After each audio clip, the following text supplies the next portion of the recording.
दोस्तों नमस्कार। आप सभी को मेरी ओर से नमस्कार। यूट्यूब के मैनेजमेंट को भी नमस्कार। मैं जो वीडियोस अभी देने जा रहा हूँ वह बहुत ही महत्वपूर्ण हमारे लिए है। यह इससे बड़ा महत्वपूर्ण हमारे शरीर के लिए कोई अंग नहीं है जिस पर मैं चर्चा करने जा रहा हूँ। यह मनुष्य का आँख है। आँख के बिना मनुष्य को कुछ नहीं जीवन में पता चलता है। उसके बिना सारा अंधेरा ही अंधेरा, सारी दुनिया जिसके पास आँख नहीं होते हैं उनके लिए सारा दुनिया अंधेरा ही अंधेरा होता है। मैं इस संदर्भ में आपको बताने जा रहा हूँ इसके बारे में, कैसे इसका रख रखाव करेंगे, इसके बारे में कौन कौन से रोग आँख में होते हैं, क्या प्रॉब्लम होता है, किस तरह से दिक्कत होता है। दोस्तों इसके संदर्भ में मैं बताने से पहले मैं चाहूँगा कि हमारे YouTube चैनल को अब तक आपने सब्सक्राइब नहीं किया है तो कृपया आपसे निवेदन है कि मेरे YouTube चैनल को सब्सक्राइब कर लें और लाइक करें और ज़्यादा से ज़्यादा दोस्तों में शेयर करें और बेल आइकन को दबा के आप नए नोटिफिकेशन हमारे वीडियोस का प्राप्त करें। इस प्रकार से मैं आगे की ओर बढ़ता हूँ। दोस्तों ये आँख के बिना हमारा सारा सपना अधूरा होता है। आँख के बिना हम कुछ देख नहीं सकते हैं पूरे जीवन में। इसलिए आँख सबसे महत्वपूर्ण चीज़ है और सबसे कोमल चीज़ है, सबसे सॉफ्ट चीज़ है। यह आँख ऐसा है जब दोनों आँख लोगों के पास होता है तभी जो है पूर्ण आँख वाले लोग कहे जाते हैं, तभी हम संपूर्ण दुनिया को देख पाते हैं, समझ पाते हैं। ये आँख ऐसी चीज़ है, इसका रख रखाव बहुत ही आवश्यक है हमारे जीवन के लिए, क्योंकि आँख के बिना हम कुछ नहीं कर पाते हैं। बड़े बड़े काम आँख के द्वारा ही होता है। आँख के द्वारा ही हम देख पाते हैं, सारे चीज़ को देख पाते हैं जो हमारे जीवन का सपना है। पढ़ाई लिखाई से लेकर सारी चीज़ को, कंप्यूटर चलाने का काम जो है, हम पढ़ाई लिखाई जो करने बड़ा बड़ा स्टडी की बात करते हैं तो आँख के द्वारा ही हम शब्दों को पढ़ पाते हैं। रामायण गीता महाभारत सारे धर्मों को पढ़ पाते हैं, किताबों को पढ़ पाते हैं। बहुत सारा जो फंक्शन है मैं कर पाता हूँ। किसी भी तरह का काम भी जो है हम आँख के द्वारा ही कर पाते हैं। वो उसमें हमारे आँखों का बहुत बड़ा योगदान होता है। मैं अब इस पर चर्चा करता हूँ कि आज के प्रदूषण युग में जो प्रदूषण का प्रहार है, जिस प्रकार से वायु का प्रहार है, जिस प्रकार से वायु में कार्बन डाइऑक्साइड की मात्रा बढ़ गई है, जिस प्रकार से पोल्यूशन जो है सो इस प्रकार से बढ़ गया है कि इसका असर हमारे लिए आँखों पर बहुत बड़ा जो है दुष्प्रभाव छोड़ रहा है, जिसके कारण आँखों में जलन होता है, आँखों से पानी गिरता है, आँखों की रोशनी कम रही है धीरे धीरे। इस तरीके से मैं चाहूँगा कि आँखों का रख रखाव करें। आँखों का किस प्रकार से इसमें कौन सी बीमारी होती है, मैं इस पर बात करना चाह रहा हूँ कि आँख जो है हमारा बहुत ही उपयोगी अंग है।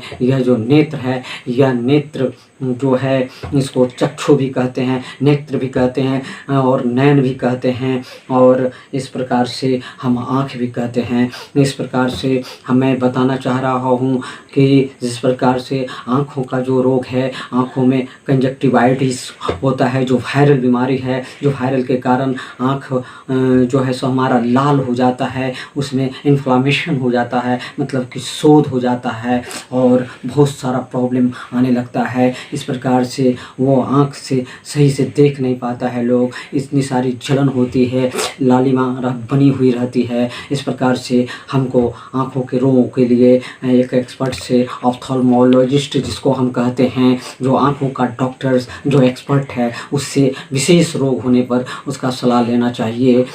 इसलिए आँखों में मायोपिया रोग होता है, आँखों का जो है डे नाइट ब्लाइंडनेस होता है, नाइट ब्लाइंडनेस रोग होता है और डे ब्लाइंडनेस होता है। मैं इस संदर्भ में बता रहा हूँ कि ये जो है सो विटामिन ए, आँख को अगर हम सही से रख रखाव करना चाहते हैं आँखों के लिए तो विटामिन ए युक्त जो है हमको भोजन करना पड़ेगा, फलों का सेवन करना पड़ेगा। अब जैसे कि हम उसमें जो है विटामिन ए युक्त जो चीज़ें हैं उसको हम लें, जैसे कि पपीता है, गाजर है, ये सब चीज़ जो है विटामिन ए से प्राप्त होता है, उसको को हम लें। विटामिन सी का हम प्रयोग करें, फल युक्त विटामिन सी का हम प्रयोग ज़्यादा से ज़्यादा करें। इस प्रकार से पत्तेदार फलों का सेवन करें, हरी साग सब्जियों का सेवन करें, ज़्यादा से ज़्यादा रंगीन सब्जियों का मैं ज़्यादा से ज़्यादा सेवन करूँ, जिससे कि मेरा आँख जो है बहुत अच्छा रहे, दृष्टि इसका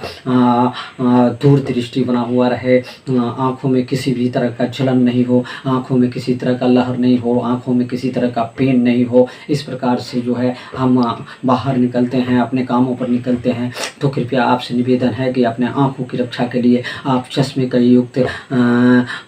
युक्त आप हो, चश्मे का आप जो है सो उपयोग करें, बराबर करें। आप हेलमेट का अगर लगाते हैं तो हेलमेट का उपयोग करें, जिससे कि है डस्ट का पार्टिकल्स आपके आँख पर नहीं पड़े। इस प्रकार से कुछ केमिकल्स अगर युक्त साबुन का यूज करते हैं, शैम्पू का साबुन यूज करते हैं, तो वैसी स्थिति में आप आँखों को बंद कर लें, नहीं तो उसका दुष्प्रभाव, उस केमिकल का जो है सो प्रभाव पड़ेगा, शैम्पू का प्रभाव पड़ेगा। इस प्रकार से शुद्ध है आप जो है पानी का सेवन ज़्यादा से ज़्यादा करें, हेल्दी भोजन का जो है सो संतुलित आहार का भोजन करें। आँखों के लिए सबसे ज़्यादा बहुत ज़्यादा उपयोगी है, चूँकि मैं जो बताने जा रहा हूँ, जिस प्रकार विटामिन ए विटामिन सी का हम उपयोग करते हैं, उसी प्रकार से आँखों के लिए फॉलिक एसिड भी का उपयोग हमारे लिए महत्वपूर्ण है। इस प्रकार से एंटीऑक्सीडेंट आँखों के लिए ही बहुत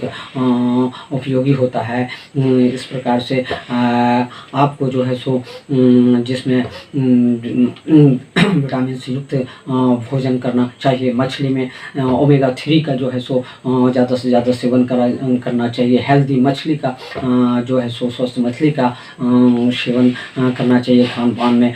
इस प्रकार से आँखों का जो है रोशनी को बरकरार रखने के लिए इन सारी बातों पर आपको ध्यान देना पड़ेगा, और रख रखाव के लिए विस्तार से मैं जो है बात करूँगा। मैं और भी जो आगे मेरे वीडियोज़ होंगे उसमें बहुत सारी डिटेल्स मैं देने जा रहा हूँ। आँखों की दृष्टि को सही रखने के लिए इन सारी बातों पर ध्यान आपको रखना पड़ेगा, क्योंकि आज का समय जो है सो कंप्यूटर युक्त समय हो चुका है। कंप्यूटर पर हम ज़्यादा से ज़्यादा देर रात तक मत बैठें, उससे भी आंखों पर दुष्प्रभाव पड़ रहा है, आंखों की रोशनी जा रही है, आंखों का जो है सो रोग हो रहा है। आंखों का रोग जो है कैटरेक्ट जो मुख्य रूप से रोग होता है, मोतियाबिंद होता है, जिसके कारण जो है सो इंसान को ऑपरेशन कराना पड़ता है, एक खर्च आता है, उसका लाइफ जो है आंखों का लाइफ एक लिमिट हो जाता है। इसलिए मैं चाहूँगा स्वस्थ आँख जो है सो स्वस्थ आँखों की दृष्टि जो है बहुत दूर होती है, और स्वस्थ आँख का जो है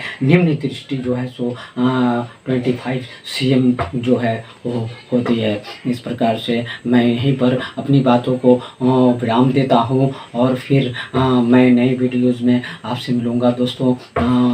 फिर मैं चाहूँगा इसी जगह कि मैं आपसे विदा लेता हूँ, और फिर हमारी मुलाकात फिर पुनः होगी। और इसी के साथ मैं बोलता हूँ जय हिंद और जय भारत।